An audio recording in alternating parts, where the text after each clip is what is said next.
அனைவருக்கும் வணக்கம். நான் கரோலினா சந்திரசேகரன். வட்டவளை லொனக் இந்த தோட்ட மக்கள், அதாவது 3 தோட்ட பிரிவுகளை சேர்ந்த தோட்ட மக்கள், அந்த பாதை, அதாவது அகரவத்தை தோட்டத்திலிருந்து இறுதியாக லொனக் அந்த தோட்டத்தில் முடிவடைகின்றது. அந்த பாதை மிக மோசமான நிலையில் காணப்படுகின்றது.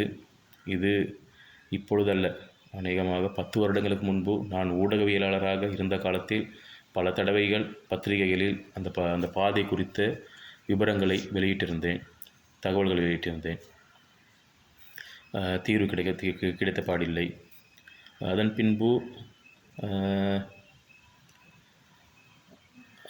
பின்பு ஒரு பாராளுமன்ற உறுப்பினரினூடாக அந்த பாதையின் பாதி அளவு செப்பனிடப்பட்டுள்ளது. இன்னும் ஒரு சிறிதளவு பாதை, அநேகமாக ஒரு 3-3.5 கிலோமீட்டர் என்று நினைக்கின்றேன், அப்படித்தான் தகவல்கள் தெரிவிக்கின்றது. அந்த பாதையை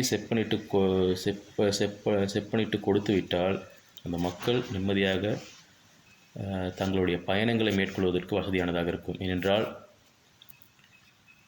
அந்த மக்களின் அத்தியாவசிய தேவையான பாதை பாடசாலை மாணவர்கள் முதல் முதியோர் வரை தினமும் பயணிக்கின்ற பாதை. தற்போது போக்குவரத்து வசதிகள் ஏற்படுத்தப்பட்டிருந்தாலும் கூட அந்த போக்குவரத்தை எதிர்கொள்கின்ற சாரதிகள் எதிர்நோக்குகின்ற பிரச்சனைகள் ஏராளம். தற்போதைய அரசாங்க பிரதிநிதிகள் கூட அந்த பாதையை செப்பனிட்டு தருவதாக தேர்தலுக்கு முன்பு வாக்குறுதி அளித்திருப்பதாகவும் சில தகவல்கள் தெரிவிக்கின்றன. எப்படி இருந்தாலும் அது செப்பனிடப்பட வேண்டும். ஏனென்றால் இது மக்களின் அவலநிலை. இந்த அரசாங்கம் பொறுப்பேற்பதற்கு முன்பும் தன்னுடைய தேர்தல் விஞ்ஞாபனத்தில் நிச்சயமாக தோட்டப்புறத்தின் பாதைகள் அனைத்தும் அரசு பொறுப்பேற்று செப்பனிடப்படுத்தப்படும் என்கின்ற வாக்குறுதியை வழங்கியிருந்தார்கள். தற்போது அந்த வாக்குறுதிக்கு என்னவாயிற்று என்று தெரியவில்லை. தற்போது முகநூல் வாயிலாகவும் பல சமூக ஊடகங்களின் வாயிலாகவும் பல தகவல்கள் காணொளிகளிலும் புகைப்படங்களிலும் வெளிவந்து கொண்டிருக்கின்றன. இதன் பிறகாவது இந்த பாதையின் அவசியத்தை அரசு உணர்ந்து அதனை செப்பனிட்டு கொடுக்க வேண்டும் என்று நானும் வலியுறுத்துகின்றேன்.